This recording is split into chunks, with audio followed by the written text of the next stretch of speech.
മംഗല്യം തന്തുനാനെ. രചന നുസ്രത്ത് ബാനു. അവതരണം ഷാഹുൽ മലയിൽ. എഡിറ്റിംഗ് ഷെരീജ് പൂനൂർ. അതമ്മേ, ഇവിടെ ശില്പ ചേച്ചി രാധ ചേച്ചിക്ക് ഉണ്ടല്ലോ, എന്തെങ്കിലും അത്യാവശ്യം വന്നാ. പിന്നെ എനിക്കിപ്പോ വലിയ കുഴപ്പമൊന്നുമില്ലല്ലോ അമ്മേ. മാത്രല്ല ആന്റിയുടെ നമുക്കൊരു അപകടം പറ്റിയിട്ട് ആന്റി ഒറ്റയ്ക്ക് വിടുന്ന എങ്ങനെയാ? ആരെങ്കിലും ഒന്ന് കൂടെ പോണ്ടേ?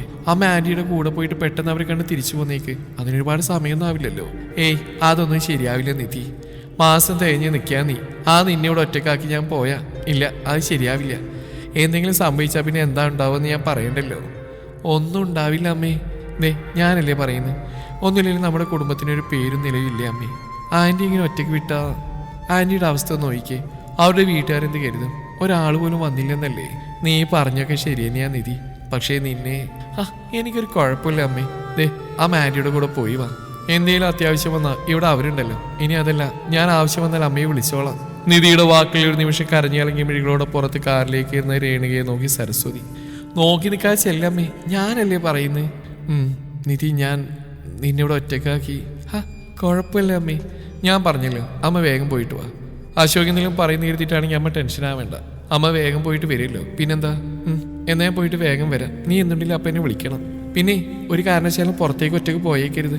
ഇല്ല, അമ്മ ടെൻഷൻ ആവാണ്ട് ചെല്ല്.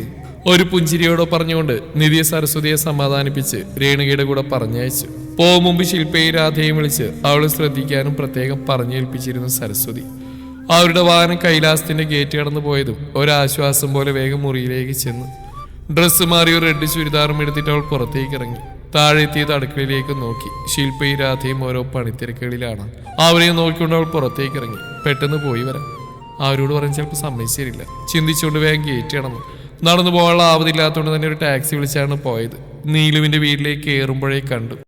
എല്ലാം ഒരുക്കി പോവാനുള്ള തയ്യാറെടുപ്പോടെ നിൽക്കുന്ന നീലുവിനെയും ഭാസ്കരച്ചനെയും നളിനിയമ്മയെയും. നിധി, നീ ഒറ്റ കാണുവന്നേ? അതേ നീലു, നിന്നോട് ഞാൻ പറഞ്ഞില്ലേ നിധി, ഒറ്റയ്ക്ക് ധൃതി പിടിച്ച് ഇങ്ങോട്ട് വരണ്ടാന്ന്. അതേ മോളെ, ഈ അവസ്ഥയിൽ മോൾ ഒറ്റയ്ക്ക്. കൈലാസത്തിൽ ആരും കണ്ടില്ലേ മോളെ? ഇല്ല നളിനിയമ്മേ, രേണുകാന്റിയുടെ അമ്മയ്ക്ക് പൊള്ളലേറ്റ് ഹോസ്പിറ്റലാണെന്ന് പറഞ്ഞ് വിളിച്ചിരുന്നു. അവരവിടേക്ക് പോയതാ. അമ്മ പെട്ടെന്ന് തിരിച്ചു വരും. അതിനു മുമ്പ് എനിക്ക് തിരികെ എത്തണം. എനിക്ക് സരസിനെ ഒന്ന് കാണണം തോന്നി, അതാ ഞാൻ. നീ വാ നിധി, സരസിനെ ഇവിടെ മുറിയിലേക്ക് കൊണ്ടു കിടത്തിയിട്ടുണ്ട്. നീല് പറയുമ്പോൾ അവളെ നോക്കിക്കൊണ്ട് അവൻ കിടക്കുന്ന മുറിയിലേക്ക് കയറി നിധി. ഒന്നും അറിയാതെ ഏതോ ലോകത്ത് മയങ്ങിക്കിടക്കുന്നവന്റെ കൈകളൊന്ന് പിടിച്ചു അവൾ. സരസ്, ഇപ്പം എനിക്ക് ഉറപ്പുണ്ട് നീ പെട്ടെന്ന് തന്നെ തിരികെ എത്തും. ഞാൻ പറയുന്നത് നീ അറിയുന്നുണ്ടോ സരസ്? നീ തിരികെ വരുമ്പോൾ രണ്ട് കാര്യങ്ങൾ നിന്നെ കാത്തിരിക്കുന്നുണ്ടാവും. ഒന്ന്, നിന്നെ ഈ അശോകിനെ ഇഞ്ചിഞ്ചായി കൊല്ലാൻ നോക്കുന്ന സ്നേഹം നടിച്ച എല്ലാവരുടെയും മുമ്പിൽ മാന്യതയുടെ മുഖം മൂടിയാണ് ഇന്ന് അയാളുടെ പതനം. മറ്റൊന്ന് നിന്റെ അശോകിന്റെ കുഞ്ഞ്. പറയുമ്പോൾ അവളുടെ മിഴികൾ നിറഞ്ഞു തൂവുന്നുണ്ടായിരുന്നു. നിധി, മോളെ നീലു, പുറത്തവർ വന്നിട്ടുണ്ട്. പുറകിൽ നളിനിയമ്മയുടെ ശബ്ദം കേട്ടതും നിധിയും നീലു ഒരുപോലെ തിരിഞ്ഞു നോക്കി. അമ്മേ, അവരെത്തിയോ? എത്തി മോളെ. അവനെ വേഗം അവരുടെ വാഹനത്തിലേക്ക് കയറ്റണമെന്ന് പറഞ്ഞു വരുന്നുണ്ട്. നളിനി പറഞ്ഞു നിർത്തിയപ്പോഴേക്കും ആശ്രമത്തിലെ ആളുകൾ സ്ട്രക്ചർ കൊണ്ട് അകത്തേക്ക് വന്നിരുന്നു. സരസിനെ ബെഡിൽ നിന്ന് അതിലേക്ക് മാറ്റി അവർ പുറത്തേക്ക് നടന്നു. നിധി, നീ ഇനി വൈകണ്ട, ഞങ്ങൾ അവരോടൊപ്പം തന്നെ അങ്ങോട്ട് പോവാ. നീ എന്നോർത്ത് വിഷമിക്കേണ്ട നീലു. ഞാൻ വന്ന ടാക്സി അവിടെ തന്നെ വെയിറ്റ് ചെയ്യുന്നുണ്ട്. ഞാൻ തന്നെ തിരികെ പോകും. പിന്നെ അവിടെ എത്തിയോടെ വിളിക്കണേ നീലു. ഇനി നമ്മുടെ സരസിനെ പഴയതുപോലെ വേണം തിരികെ കൊണ്ടുവരാൻ. നീലു നിധിയൊന്ന് ഇറുകെ പുറന്നു. ശ്രദ്ധിച്ചു പോണേ നിധി, നീ വീട്ടിലെത്തിയിട്ട് വിളിക്കേ. ശരി, ഞാൻ വിളിക്കാം. എന്നാ നിങ്ങൾ ചെല്ല്. സരസിനെ അവരുടെ വണ്ടി കയറ്റിയിട്ടുണ്ട്, നിങ്ങളെ കാത്തിരിക്കുന്നുണ്ടാവും. ചെല്ല് നീലു. നിധി പറയുന്നവൾക്ക് അവളെ നോക്കിക്കൊണ്ട് ഒരുക്കി വെച്ച ബാഗ് സാധനങ്ങളെല്ലാം എടുത്ത് പുറത്തേക്ക് ഇറങ്ങി എല്ലാവരും. നളിനി ഡോറ് കൂട്ടി നിധിയുടെ മുന്നിലേക്ക് ചെന്നു. ഞങ്ങൾ ഇവനെയും കൊണ്ട് തിരികെ വരും മോളെ. മോള് വാ, ഞങ്ങൾ മോളെ വണ്ടിയിലാക്കി ആക്കിയിട്ടേ പോകുന്നുള്ളൂ. ഇനി ഇതുപോലെ ഒറ്റക്കൊന്നും ഇറങ്ങി നടന്നേക്കരുത്. എപ്പോഴാ വേദന വരുന്നൊന്നും പറയാൻ പറ്റില്ലല്ലോ. ഇല്ല നളിനിയമ്മേ, ഇതിപ്പോൾ നിങ്ങൾ പോകുമ്പോൾ ഒന്ന് വരാൻ ഞാൻ എങ്ങനെയാ എനിക്കൊരു ആശ്വാസം കിട്ടുന്നത്. എന്നാ മോള് വാ. പറഞ്ഞുകൊണ്ട് നളിനി അവളെയും കൊണ്ട് നിർത്തിയിട്ട് ടാക്സിയുടെ അടുത്തേക്ക് നടന്നു. നീലവും ഭാസ്കരച്ചനും കൂടെ ചെന്നു അവളുടെ. നിധി, സൂക്ഷിച്ചു പോണേ. ഞാൻ ഇടയ്ക്കൊക്കെ വിളിക്കാൻ നീലു. ഒരു പുഞ്ചിരിയോടെ എല്ലാവരോടും യാത്ര പറഞ്ഞ് നിധി കാറിലേക്ക് കയറി. ആ കാർ കണ്ണിൽ നിന്ന് മറയുന്നവരെ നോക്കി നിന്നു നീലവും ഭാസ്കരനും നളിനിയും. പുറകിൽ ഹോണടിക്കുന്ന കേട്ട് മൂന്നുപേരും തിരിഞ്ഞു നോക്കി. അതെ, ഇവിടുന്ന് അത്രയും ദൂരം അങ്ങ് ഓടിയെത്തണം, വേഗം കയറിക്കോളൂ. മുന്നിൽ നിന്നൊരാൾ അവരെ നോക്കി പറഞ്ഞു. മൂന്നുപേരും കൂടെ അവരുടെ വാഹനത്തിലേക്ക് കയറി. ഗുരുവായൂർ ക്ഷേത്ര നടയിൽ കൈകൾ കൂപ്പി നിൽക്കുമ്പോഴും അശോകിന് തന്റെ മനസ്സ് എന്തിനെന്നില്ലാതെ പിടക്കും പോലെ. പൂജയും വഴിപാടുകളെല്ലാം നടത്തുന്ന മുത്തശ്ശിയെ നോക്കിക്കൊണ്ട് അവൻ ഇപ്പോൾ വരാമെന്ന് പറഞ്ഞ് പുറത്തേക്ക് ഇറങ്ങാൻ ഒരുങ്ങിയതും മുത്തശ്ശി അവന്റെ കൈകൾ പിടിച്ചു. മോനെ അശോക്, നീ എങ്ങോട്ടാ? ഇതിപ്പോ കഴിയും. ഞാനിപ്പോ വരാം. എനിക്കറിയാം, നിധിയെ വിളിക്കാനാവും. അവളിപ്പോ ചെറിയ മയക്കത്തിലേക്ക് വീഴുന്ന സമയാ. അവിടെ സരസ്വതി രേണുകയുണ്ടല്ലോ, അത്യാവശ്യം വന്നാൽ അവർ നിന്നെ വിളിക്കാണ്ടിരിക്കുമോ? മാത്രമല്ല ക്ഷേത്രത്തിൽ കയറുന്നതിന് മുമ്പല്ലേ നീ അവളോട് സംസാരിച്ചു വെച്ച്. ഇനി അല്പനേരം കൂടെ ദേ ഈ കുഞ്ഞികൃഷ്ണന് മുമ്പിൽ പ്രാർത്ഥിച്ചാൽ നടക്കാത്തതായിട്ടൊന്നുമില്ല. നിന്റെ നീതിക്കും കുഞ്ഞിനൊക്കെ വേണ്ടി മനസ്സെറിഞ്ഞ് പ്രാർത്ഥിക്കും മോനെ. മുത്തശ്ശിയുടെ വാക്കുകളിൽ മനസ്സ് അനുവദിക്കുന്നില്ലെങ്കിലും ക്ഷമയോടെ കാത്തിരുന്നു അശോക്. നേർച്ചകളും വഴിപാടുകളും എല്ലാം കഴിഞ്ഞതും അശോക് ധൃതിയോടെ പുറത്തേക്ക് നടന്നു. ധൃതി പിടിച്ച് നടന്നു പോകുന്നവനെ കാണെ അരുന്ധതി ഒരു ചിരിയോടെ നോക്കി. കാറിനടുത്തെത്തിയതും അശോക് അഴിച്ചു വെച്ച ഒരു ഷർട്ട് എടുത്തിട്ടു. ഫോൺ എടുത്ത് നോക്കി. നിധിയുടെ കോളൊന്നും കാണുന്നില്ല. ക്ഷേത്രത്തിൽ കയറും മുമ്പ് സംസാരിച്ചു വെച്ചതാണ്. സമയം ഇത്ര കഴിഞ്ഞിട്ടും പെണ്ണ് വിളിച്ചില്ലേ?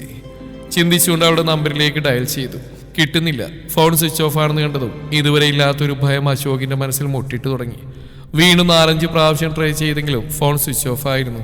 സരസ്വതിയെ വിളിച്ചതും കോൾ എടുക്കുന്നില്ല. ടെൻഷനോടെ നിൽക്കുന്ന അശോകിനെ കാണെ മുത്തശ്ശി സംശയത്തോടെ അവന്റെ മുഖത്തേക്ക് നോക്കിക്കൊണ്ട് അവന്റെ മുന്നിലേക്ക് ചെന്നു. മോനെ അശോകെ, എന്താണ് നിന്റെ മുഖം വല്ലാണ്ട്? ഗ്രാൻമ, അത് നിധിയെ വിളിച്ചിട്ട് കിട്ടുന്നില്ല. ഫോൺ സ്വിച്ച് ഓഫ് ആണെന്നാ പറയുന്നത്. മമ്മയെ വിളിച്ചിട്ട് എടുക്കുന്നില്ല. നീ ടെൻഷൻ ആവാതെ മോനെ. അവള് ചിലപ്പോൾ ഉറങ്ങിയിട്ടുണ്ടാവും. വല്ല റേഞ്ച് ഇഷ്യൂ ഉണ്ടാവും കിട്ടാത്ത. കുറച്ച് കഴിഞ്ഞ് ഒന്നുകൂടെ വിളിച്ചു നോക്ക്. ഏതായാലും എല്ലാം കഴിഞ്ഞു. ഇനി നമ്മൾ വീട്ടിലേക്കല്ലേ പോകുന്നു. നീ വാ അശോക്. അരുന്ധതി പറഞ്ഞുകൊണ്ട് കാറിലേക്ക് കയറി. ഒന്ന് നിശ്വസിച്ചുകൊണ്ട് അശോക് പതിയെ കാറിലേക്ക് കയറാൻ ഒരുങ്ങുമ്പോഴും അവന്റെ ഉള്ളം വല്ലാതെ അസ്വസ്ഥമായിക്കൊണ്ടിരുന്നു. കൈലാസത്തിലെ ആളിലായി അശോക് മുത്തശ്ശി ഒഴിച്ച് ബാക്കിയെല്ലാവരുമുണ്ട്. നിറഞ്ഞു തൂവിയ മിഴികളോടെ അതിലുപരി ദേഷ്യത്തോടെ സരസ്വതി ശില്പയെ രാധയെയും നോക്കുന്നുണ്ട്. അവരിരുവരും ഒരേ കരച്ചിലാണ്. തമ്പുരാട്ടി, നിധി കൊച്ചി ഇവിടുന്ന് പോയതുപോലും ഞങ്ങൾ കണ്ടില്ല തമ്പുരാട്ടി. മോൾക്കൊരു ജ്യൂസ് കൊണ്ട് മുറിയിലേക്ക് ചെന്നപ്പോൾ അവിടെയൊന്നും കണ്ടില്ല. പിന്നെ ഈ വീട് മുഴുവൻ ഞങ്ങൾ നോക്കി. എന്തെങ്കിലും ആവശ്യത്തിന് പുറത്തു പോയതാണെങ്കിലോ എന്ന് കരുതി അല്പനേരം ഞങ്ങൾ കാത്തിരുന്നു. എന്നിട്ടും വരില്ലെന്ന് കണ്ടപ്പോഴാണ് ഞങ്ങൾ തമ്പുരാട്ടിയെ വിളിച്ച് വിവരം പറഞ്ഞു. എന്റെ തെറ്റാ, ഒറ്റക്കാക്കി പോകാൻ പാടില്ലായിരുന്നു. നിന്നെയൊക്കെ വിശ്വസിച്ചു, അതാ ഞാൻ ചെയ്ത തെറ്റ്. കരഞ്ഞുകൊണ്ട് ഓരോന്ന് പറഞ്ഞൊരു തളർച്ചയോടെ സെറ്റിലിരിക്കുന്ന രാജവർമ്മയുടെ മുമ്പിലേക്ക് ചെന്ന് സരസ്വതി. രാജേട്ടാ, ഇനി എന്താ ചെയ്യുക? അശോകിനെ ഒരുപാട് നേരമായി വിളിക്കുന്നു. അവനോട് ഞാൻ എന്ത് പറയാനാ? അവളെ കാണാനില്ലെന്ന് പറഞ്ഞ ഈ അവസ്ഥയിൽ അവൻ എന്താ ചെയ്യാമെന്ന് ചിന്തിക്കാൻ പോലും കഴിയില്ല. വിതുമ്പി പറഞ്ഞുകൊണ്ട് സരസ്വതി സെറ്റിലേക്ക് ഇരുന്നു. ഈ തിറ്റങ്ങളെ കരച്ചിൽ കേൾക്കാൻ എന്ത് സുഖം. എന്നാൽ ഈ പെണ്ണ് എവിടെ പോയിന്നാ? അത് ഈ മാസം തേഞ്ഞ് നിൽക്കുന്നിടത്ത്. ഇനി കൊച്ചിന്റെ തന്ത വേറെ ആരെങ്കിലും ആണോ? അവന്റെ കൂടെ എങ്ങാനും ഇറങ്ങിപ്പോയതാവോ? സാവുഗതിയെന്ന് വിളിച്ചു നോക്കാം. കെട്ടിയവൻ അവിടെ തന്നെ ഉണ്ടോ എന്തോ. കരഞ്ഞു വിഷമിച്ച് നിൽക്കുന്നവരെ കാണെ സ്വയം പറഞ്ഞുകൊണ്ട് ഫോണും എടുത്തുകൊണ്ട് മാലിനി വേഗം മുകളിലേക്ക് കയറി. വീണ്ടും ഫോൺ അടിക്കുന്ന ശബ്ദം കേട്ടതും സരസ്വതി ഫോണിലേക്ക് നോക്കി. അശോകിന്റെ പേര് കാണെ സരസ്വതിക്ക് തന്റെ കൈകാലുകൾ വിറക്കും പോലെ തോന്നിയ ഒരു നിമിഷം. എന്റെ ഈശ്വര, എന്റെ മോനോട് ഞാൻ എന്ത് പറയും? എന്നെ വിശ്വസിച്ച് അവൻ ഇവിടുന്ന് പോയത്. സ്വയം പറഞ്ഞുകൊണ്ട് വിതുമ്പി അവർ. രാജവർമ്മ സരസ്വതിയെ നോക്കിക്കൊണ്ട് ഫോൺ എടുത്ത് പുറത്തേക്ക് ഇറങ്ങി. രാജേട്ടാ, നിങ്ങൾ എങ്ങോട്ടാ? അശോക് എന്തായാലും വരട്ടെ. അതിനുമുമ്പ് നമ്മളെ കൊണ്ട് പറ്റുന്നെല്ലാം ചെയ്യേണ്ടേ സരസ്വതി. ഈ കൈലാസത്തിലെ മരുമകൾ മാത്രമല്ല എന്നവള്. എന്റെ മോന്റെ കുഞ്ഞിന്റെ ഉദരത്തിൽ ചുമക്കുന്ന അതിന്റെ അമ്മ കൂടെയാ. ഇത് ചെയ്ത ആരായാലും അവർക്കിനി എന്റെ മോന്റെ കണക്ക് ബുക്കിൽ ഇനി ആയുസ് കാണില്ല. അത്രയും പറഞ്ഞ് അയാൾ പുറത്തേക്ക് ഇറങ്ങി. ഓഫീസിൽ നിന്ന് വന്ന് ഭാർഗവിയുടെ അരുണിമയോട് സംസാരിച്ചിരിക്കുന്ന അരുണിനെ ഒരു പുച്ഛത്തോടെ നോക്കിക്കൊണ്ട് സൗഗന്ധി മുറിയിലേക്ക് കയറി. ഫോൺ അടിക്കുന്ന ശബ്ദം കേട്ടതും ഫോൺ എടുത്ത് നോക്കി. അമ്മയാണെന്ന് കണ്ടതും ഒരു പുഞ്ചിരിയോടെ ഫോൺ എടുത്തു. ഹലോ അമ്മേ, ഞാൻ അമ്മയുടെ വിളിയാത്ത് നിൽക്കായിരുന്നു. എനിക്ക് തിരികെ വരാൻ വല്ല വഴിയുണ്ടോ അമ്മേ? എൻ്റെ മോള് ഏത് നേരം ഇത് ഓർത്ത് നിൽക്ക്. 1 മാസാവറായി, ഇതുവരെ ഞാൻ ഓർത്തിട്ടൊരു മാർഗവും കാണുന്നില്ല അമ്മേ. അതൊക്കെ നമുക്ക് വഴിയാണ്. ഇപ്പം ഞാൻ വിളിച്ചതേ, നിന്റെ ഭർത്താവ് അവൻ അവിടെ തന്നെ ഉണ്ടോ? അവൻ്റെ ആ തള്ളയുടെയും പിന്നെ ആ സത്തിനെ കൂടെ ചിരിച്ചു മറിഞ്ഞിരിക്കുന്നുണ്ട്. അപ്പം അവൻ്റെ കൂടെ അല്ലേ? അമ്മ ഇതെന്തൊക്കെയാ ഈ പറയുന്നത്? ഇവിടെ ഒരു വലിയ വിശേഷം നടന്നിരിക്കുക. ദേ, നമ്മുടെ അശോകിൻ്റെ പ്രിയ പത്നിയെ കാണാനില്ല. എന്താ അമ്മ പറഞ്ഞ്? അതേ മോളെ, ഇന്ന് ഞങ്ങളെല്ലാവരും കല്യാണത്തിന് പോയതാ. പിന്നെ അമ്മയും അശോകും കൂടെ ഗുരുവായൂരും. അവൾക്ക് കൂട്ടായിട്ട് സരസ്വതിയും രേണുകയും നിർത്തിയിട്ടാ പോയിരുന്നത്. പെട്ടെന്ന് രേണുകയുടെ അമ്മയ്ക്ക് പൊള്ളലേറ്റ് ഹോസ്പിറ്റലാണെന്ന് വിളിച്ചു പറഞ്ഞ് രേണുക അങ്ങോട്ട് പോയി. അവളാണെങ്കിൽ നിർബന്ധിച്ച് സരസ്വതിയും കൂടെ പറഞ്ഞയച്ചു. എന്നിട്ടിപ്പോൾ തിരികെ വന്നപ്പോൾ അവളെ കാണുന്നില്ല. ഞാൻ കരുതി ഇനി നിന്റെ ഭർത്താവിൻ്റെ കൂടെ എങ്ങാനും പോയെന്ന്. ഇതൊക്കെ സത്യമാണോ അമ്മേ? അല്ലാതെ പിന്നെ ഇതൊക്കെ ഇപ്പോൾ വിളിച്ചു പറയാൻ എനിക്ക് ഭ്രാന്താണോടി? തൽക്കാലം നീ ഒരു കാര്യം ചെയ്യും. നിന്റെ കെട്ടിയോന്ന് പറയുന്ന അമ്മയുടെയും പെങ്ങളുടെയും വാനം തൂങ്ങി കിടക്കുന്ന മണുകുളാഞ്ചനെ വിളിച്ച് കാര്യം പറ. എന്നിട്ട് ഇതിന്റെ പേരിൽ വിഷമം അനുഭവിച്ച് ഇങ്ങോട്ട് പോര്. അതാവുമ്പോൾ അങ്ങനെയും നിനക്ക് കുറച്ച് ദിവസം ഇവിടെ നിൽക്കാം. മാലിനി പറയുന്നയാൾക്ക് സന്തോഷത്തോടെ അവളുടെ മിഴികൾ വിടർന്നു.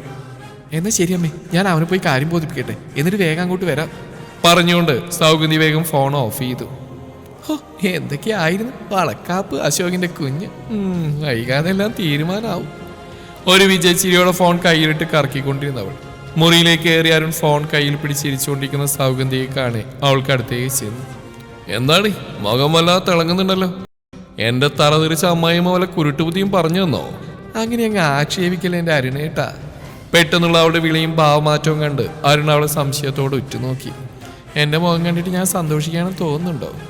അമ്മ വിളിച്ചപ്പോ തൊട്ട് ദേ എന്റെ ഉള്ളിൽ കിടന്ന് പെടയാ. എന്താണെന്നറിയോ, അവളെ കാണാനില്ലെന്ന്. പരിഹാസത്തോടെ പറയുന്നവളെ അരുൺ തെളി സംശയത്തോടെ നോക്കി. ഇപ്പോഴും അരുണേട്ടന് മനസ്സിലായില്ലേ? അവളില്ലേ അരുണേട്ടന്റെ പ്രിയ കൂട്ടുകാരി, എന്റെ അശോകിന്റെ ഭാര്യയായവള് നിധി. അവളെ കാണാനില്ലെന്ന്. സൗഗന്ധിയുടെ വാക്കുകളിൽ ഒരു പകപ്പോടെ അവിടെ മുഖത്തേക്ക് നോക്കി അരുൺ. എന്താ നീ പറഞ്ഞു? ശിവ? ഓ, നിങ്ങൾക്കൊക്കെ അവള് ശിവയാണല്ലോ അല്ലേ? എന്ത് ചെയ്യാനാ, ഇനിയിപ്പോ എവിടെ പോയോ എന്തോ. അവളുടെ വാക്കുകൾ കേൾക്കെ അരുൺ ഒരു വെപ്രാളത്തോടെ മേശപ്പുറന്ന് കീയെടുത്ത് പുറത്തേക്ക് ഓടി. ഒന്ന് പായിച്ചു പോയെങ്കിലും സൗഗന്ധി വേഗം അവന്റെ പുറകെ ചെന്നു. ബൈക്ക് എടുത്ത് പോകാനൊരുങ്ങിയതും അവന്റെ മുമ്പിലേക്ക് ഏറിയുന്നു അവൾ. നിക്ക്, ഞാനും വരുന്നു. നിന്നിപ്പോ അങ്ങോട്ട് കെട്ടിയെടുത്ത അമ്മയ്ക്കും അവൾക്കും കൈകൊട്ടി ചിരിക്കാനാവും. എന്റെ വീട്ടിലൊരു കാര്യം നടക്കുമ്പോൾ തന്നെക്കാൾ അധികാരം അവിടെ എത്താൻ എനിക്ക് തന്നെയാ. അല്ല, ഇയാൾ ഇത്രക്ക് അങ്ങ് ധൃതി പിടിച്ച് കിടക്കുന്നാണ്ടോ തോന്നും അവിടെ വയറ്റി കിടക്കുന്ന തന്റെയാണെന്ന്. പറഞ്ഞിരുന്നപ്പോഴേക്കും അവളുടെ കവിളവന്റെ കൈ പതിഞ്ഞിരുന്നു. ചില കഥ മാർഗിടി മുന്നീന്ന്. അരുണേ! പുറകിൽ ഭാർഗവിയുടെ ശബ്ദം കേട്ടതും അരുൺ ഒരു കിതപ്പോടെ തിരിഞ്ഞു നോക്കി. അകത്ത് കിടക്കുന്ന മതിയായിട്ടാണ് ഇനി പുറത്തിറങ്ങി നാട്ടുകാരെയും കൂടെ കാണിക്കാൻ. സൗഗന്ധി നിറഞ്ഞ മിഴികളോടെ ഭാർഗവിയെ നോക്കി. അമ്മേ, എന്റെ അമ്മ വിളിച്ചപ്പോൾ നീതിയെ കാണാനില്ലെന്ന് പറഞ്ഞു. അത് ഞാൻ പറഞ്ഞപ്പോൾ ഓടിക്കച്ച് അങ്ങോട്ട് പോവാ.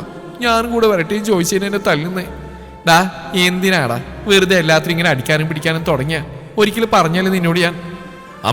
അമ്മ ഇവള് പറയുന്നിട്ട് കണ്ണടക്കണ്ട. മതി, ഇനി ഒന്നും പറയണ്ട. ഏതായാലും നീ അങ്ങോട്ടല്ലേ, അവളെയും കൂടെ കൂട്ടിക്കോ. മോളെ, നീ ചെന്ന് അവന്റെ പുറകെ കയറിക്കോ. ഭാർഗവി പറയുന്നയാൾക്ക് ആ ഒരു കള്ളസാതാപത്തോടെ നോക്കിക്കൊണ്ട് അരുണ് നോക്കി ഒരു പൂച്ചച്ചിരിയോടെ അവൾ അവന്റെ ബൈക്കിന് പുറകിലേക്ക് കയറി. കൈലാസത്തിന്റെ ഗേറ്റ് ഇടന്ന അശോകിന്റെ കാർ വന്നു നിന്നു. കാറ്റ് പോലെ അവൻ പുറത്തേക്ക് ഇറങ്ങി. മുത്തശ്ശി ഒന്ന് ആഞ്ഞ് ശ്വാസമെടുത്തു. ഇവിടെ എത്തുമോ എന്ന് പോലും താനൊരു നിമിഷം ചിന്തിച്ചു പോയി. ആരും ഫോൺ എടുക്കുന്നില്ലെന്ന് പറഞ്ഞ് വാഹനം മുന്നോട്ടെടുക്കുന്നവന്റെ സ്പീഡിൽ തന്റെ ശ്വാസം നിലച്ചുപോയെന്ന് കരുതിയതാണ്. ഇപ്പതേ വീശിയടിക്കുന്ന കാറ്റിനേക്കാൾ വേഗത്തിൽ അകത്തേക്ക് പോകുന്നതിനെ ഒരു നിമിഷം നോക്കി നിന്നു. ശേഷം ഒരു ചെറു ചിരിയോടെ അരുന്ധതി കാറിൽ നിന്നിറങ്ങി. അകത്തേക്ക് കയറിയതും ആളിൽ വിഷമത്തോടെയും കരഞ്ഞിറങ്ങിയ മിഴികളോടെയെല്ലാം നിൽക്കുന്നവരെ ഒന്നാകെ മിഴികൾ പായിച്ചു അശോക്. താൻ തിരയുന്ന മുഖമൊഴിച്ച് ബാക്കി എല്ലാവരും അവിടെയുണ്ട്. തലതാഴ്ത്തി നിറമിഴികളോടെ നിൽക്കുന്ന സരസ്വതിയെയും തൊട്ടടുത്ത് തകർന്ന മനസ്സോടെ നിൽക്കുന്ന രാജോർമ്മയെന്ന് രൂക്ഷമായി നോക്കിക്കൊണ്ട് അവർക്കടുത്തേക്ക് പതിയെ ചുവടുവെച്ചവൻ. തന്റെ മുന്നിൽ നിൽക്കുന്നവന്റെ മുഖത്തേക്ക് നോക്കാനുള്ള ത്രാണി പോലും ഉണ്ടായിരുന്നില്ല സരസ്വതിക്ക്. മാമ, എന്താ കോൾ എടുക്കാത്ത? നിധിയോടെ? ഗാംഭീര്യത്തോടെയുള്ള അവന്റെ ശബ്ദത്തിൽ ഒരു പരിങ്ങലോടെ അവന്റെ മുഖത്തേക്ക് നോക്കി സരസ്വതി. ഒരു വിതുമ്പലോടെ അവന്റെ കാലിലേക്ക് വീണു അവർ. അവന്റെ കണ്ണുകളിൽ രക്തവർണ്ണമാവാൻ അധിക സമയം വേണ്ടി വന്നില്ല. മുന്നിൽ കാണുന്ന കാഴ്ചയിൽ ഒരു തളർച്ചയോടെ അരുന്ധതി എല്ലാവരുടെ അടുത്തേക്ക് ചെന്നു. സരസ്വതി, എന്താ ഇതൊക്കെ? നീ എന്താ ഈ കാണിക്കുന്നതെന്ന് വല്ല ബോധമുണ്ടോ നിനക്ക്? സരസ്വതി എണീറ്റെന്ന് അരുന്ധതിയെ നോക്കി. അമ്മേ, എന്റെ തെറ്റ. ഞാൻ അവളെ തനിച്ചാക്കി പോകാൻ പാടില്ലായിരുന്നു. അവള് തന്നെ എന്നെ നിർബന്ധിച്ച് പറഞ്ഞു വിട്ട് ഞാനത് കേൾക്കാൻ പാടില്ലായിരുന്നു. കരഞ്ഞുകൊണ്ട് പറയുന്ന സരസ്വതിയെ ഒന്നും മനസ്സിലാവാതെ നോക്കിയവർ. എന്തൊക്കെയാ അവിടെ നടക്കുന്നേ? നീ എന്തൊക്കെയാ പറയുന്നേ? നിധിമോൾ എവിടെ സരസ്വതി? അമ്മേ, അത് വീതുമ്പിക്കൊണ്ട് നടന്നില്ല ഇരുവർക്കും മുമ്പിൽ പറഞ്ഞു അവർ.